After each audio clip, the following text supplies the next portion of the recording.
নমস্কার বন্ধুরা, আজকে আমি দেখাবো আপনাদেরকে লাবড়া বানানো।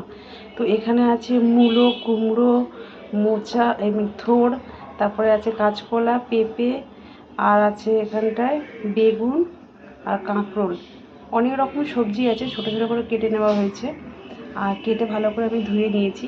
আর এখানে আছে ফোড়নের জন্য রাঁধুনি, সর্ষে, শুকনো লঙ্কা আর মেথি, আর আছে এখানটা আদা বাটা আর 3টে কাঁচা লঙ্কা।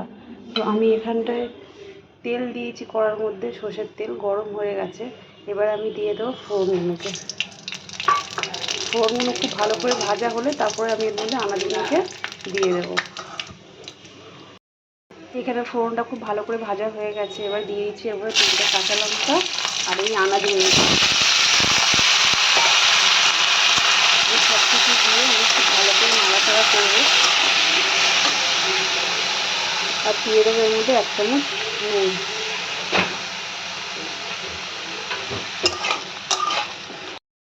এটা একটু ভাজা ভাজা করে নিয়েছি। এবার আমি দিয়ে দেবো ঢাকা, এর মধ্যে ঢাকা দিয়ে 5 মিনিট আমি রেখে দেবো। এর মধ্যে কোনো জল পড়বে না, কেননা সবজি থেকে জল ছাড়বে, সেই জলে এটা সেদ্ধ হয়ে যাবে। আমি 5 মিনিট পরে ফিরে এলাম, সব আনাজগুলো খুব ভালো করে সেদ্ধ হয়ে গেছে। এবারে আমি দিয়ে দেবো এর মধ্যে 1 চামচ চিনি আর ওপর থেকে দিয়ে দেবো আদা বাটা। এগুলো দিয়ে খুব ভালো করে নাড়াচাড়া করে আমি এবারে এটাকে নামিয়ে ফেলবো।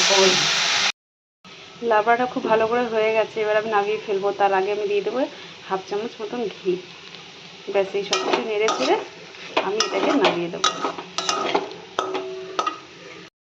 তো বন্ধুরা, আজকে আমার লাবড়া পুরো রেডি, দেখতেই পাচ্ছেন।